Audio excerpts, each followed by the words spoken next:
बिस्मिल्लाहिर्रहमानिर्रहीम। अस्सलाम वालेकुम डियर स्टूडेंट्स, उम्मीद है कि आप सब खैरियत से होंगे।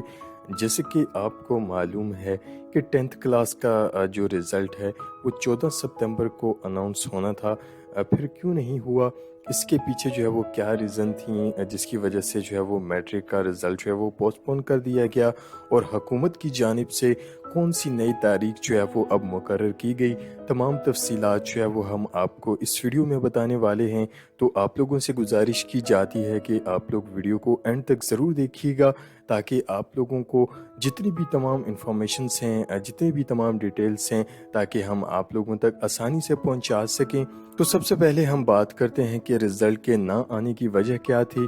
तो देखें कि वज़ीर तालीम पंजाब डॉक्टर मुराद असद ने कहा है कि सूबे में जो है वो 9वीं और 11वीं जमात के तलबा को जो है वो प्रमोट किया जाएगा, जबकि 10वीं जमात के तालिब इल्मों के पर्चे जो है वो चेक होने के बाद जो है वो नताइज का ऐलान जो है वो किया जाएगा। कोरोना की बदौलत तलबा को जो है वो प्रमोट करने से मुतलिक उन्होंने जो है वो अपने ट्वीट में कहा कि 12वीं जमात के तलबा अपने 11वीं जमात के हासिल करदा नंबर्स जो हैं वो ले सकेंगे, या फिर 2021 में इम्तिहान देने का ऑप्शन भी होगा।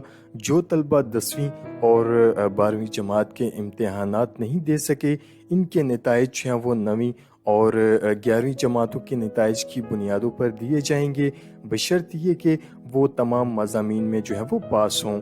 9वीं और 11वीं जमात के जो तलबा हैं उनको जो है वो 40% से कम इम्तिहानात में जो तलबा फेल होंगे उनको जो है वो पासिंग ग्रेड जो है वो दिया जाएगा, और उनमें जो है वो 4 इकसाम के तलबा के लिए खुसूसी इम्तिहानात का जो है वो इनकाद किया जाएगा।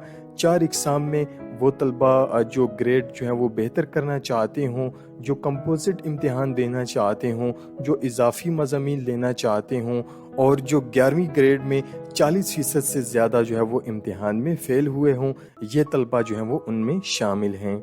तो अब बात करते हैं कि रिज़ल्ट के पोस्टपोन होने की जो है वो सबसे बड़ी वजह क्या थी। तो देखें कि चंद तालीमी बोर्ड्स ने जो है वो प्रैक्टिकल्स नंबर जो हैं वो ऐड नहीं किए थे, जिसकी वजह से मैट्रिक और इंटर के रिज़ल्ट के अंदर जो है वो ताख़ीर की गई। और अब जो उन्होंने नई डेट का ऐलान किया है वो भी हम आप लोगों को बताते चलें। जी हाँ, 30 सितंबर से 7 अक्टूबर के दरमियान जो है वो अब रिज़ल्ट आएगा। जितने भी तलबा व तलबात हैं, अगर आप लोग हमारी इस वीडियो को देख रहे हैं तो आप लोगों को एक बार फिर से बताते चलें कि 30 सितंबर से 7 अक्टूबर के दरमियान जो है वो अब रिज़ल्ट आने का इम्कान है। तो जितने भी तलबा व तलबात हैं, अगर आप हमारी इस वीडियो को वॉच कर रहे हैं, अगर आप लोग रिज़ल्ट्स के मुतालिक नई नई अपडेट्स जो हैं वो हासिल करना चाहते हैं, तो आप हमारे इस चैनल को जो है वो सब्सक्राइब करके साथ मौजूद बेल आइकन को भी दबा दें, ताकि आप लोगों तक रिज़ल्ट्स के मुतालिक नई नई अपडेट्स जो हैं वो आप लोगों को मिलती रहें। तो नेक्स्ट वीडियो के लिए इजाज़त दीजिएगा, और हमेशा की तरह चैनल को सब्सक्राइब करना मत भूलिएगा। अल्लाह हाफिज़।